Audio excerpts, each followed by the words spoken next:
Honda Click 160, meron ng bagong modelo dito kay Honda Venus Marketing. Ayan, nakatuto na siya guys, bago na din yung kanyang decals. And ito guys ay napakaganda ilong ride no, dahil napaka-compact nito, tapos comfortable na din.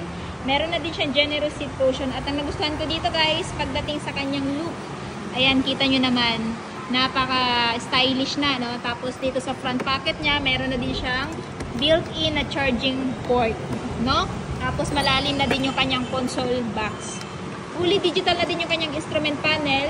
Tapos, ayan, meron pa siyang isang pang front pocket dito. At pagdating sa under seat, guys, kita nyo naman, ayan, malaki na, no? Napakalawak na. Tapos, sa tail, ayan, o, diba?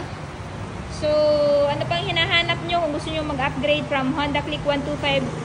Dito na kayo kay Honda Click 160 dahil mas ibibigay nito yung performance at torque na hinahanap nyo sa isang motor.